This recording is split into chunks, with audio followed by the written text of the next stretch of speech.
All right, Jerry Zaiden with Camburg Racing. We're out in the Prescott Forest. We're in Arizona. We're on the third day of our overland trip. We've been in Utah, Grand Canyon.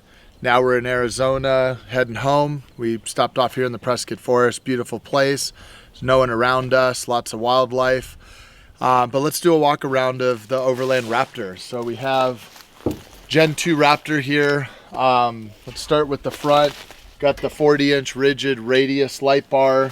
We got the rigid Raptor kit with the 3 different beam patterns that go right in your factory location there.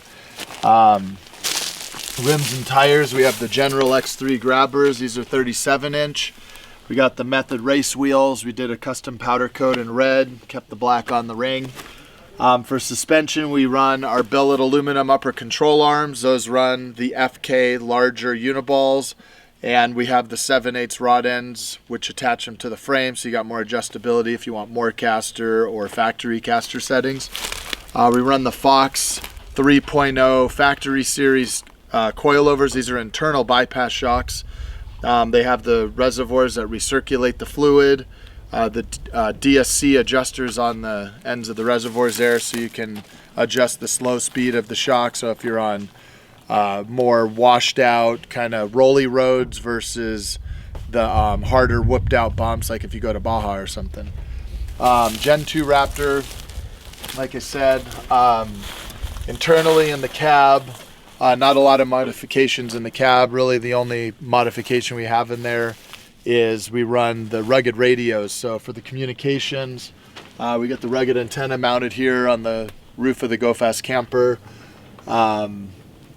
Great 60-watt radio, tons of power, really small, so it doesn't take up a lot of space in the dash.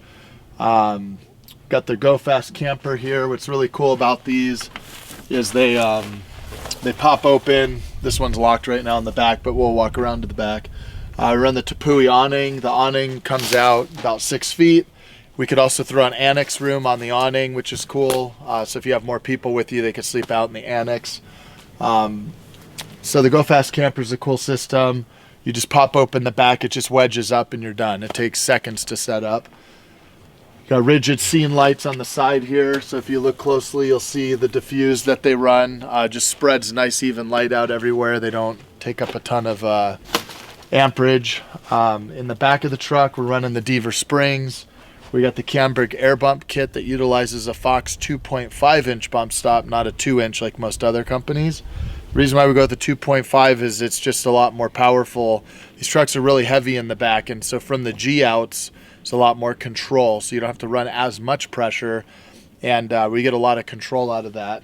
We run the Fox 3.0 factory series rear bypass shock in the back.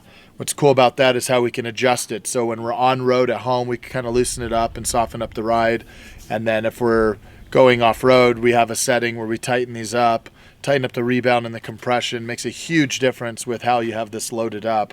If you have it at like a stock setting, you load up 500 pounds in the back or even 200 pounds in the back, it just wants to G it out really easily. Just a couple adjustments of the clicks of the knobs, and you're fully controlling that. So walk around the back here.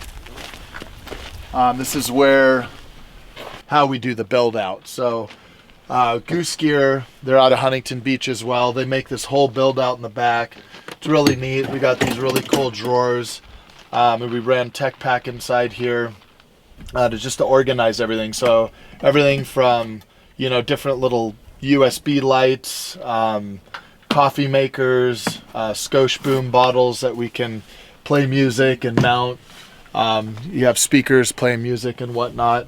Really cool place to organize everything. We got a Dometic refrigerator in here. This is really good for your food, so you're not having ice mixing with everything and whatnot. We run a igloo cooler down the middle for all our drinks, so when you do want that ice cold drink. In the front here, there's some storage compartments. All my sleeping gear is on the right side, and on the left side's all my tools and all my supplies for cooking food and whatnot. And in the middle here, we run these really inexpensive action packers. They work really well, fits perfectly down the middle. And that has a barbecue and a cooktop in it. And they work off the little mini propane tanks. So that's the cool thing about these trucks is you can carry stuff with you versus when I go overland motorcycle riding. you're really limited on the small bags and the small camping gear, which I mix it up on the truck where I do both of those. And then I have on the side and the back here spots to hook up, Scosche power outlets, Scosche charging. Inside the truck I have all that as well. So magic mounts, which we have right here. So, if you have your phone with you, you could just mount it. You got the Scosche magic mounts. I also have them on the outside here. So if we're just kind of sitting around camp and whatnot, magnet just sticks on there. Set your phone down. If you have a boom bottle sitting around, put it down, just whatever, control it. Or if you just don't want your phone in your pocket, just like on the other side, you got these latches, so everything could open up, so you could access everything. We run these rigid lights up under everywhere. We run 3 on each side, and we'll show you a clip there of how those, when they turn on, just really light up everything really well. It's not too much light, which can be annoying. It's just the perfect amount of light. And really, like, one of these on every corner works. We just run the 3 because it puts the light out a little further, and that's it really. Thanks for checking out our Raptor, and enjoy the video.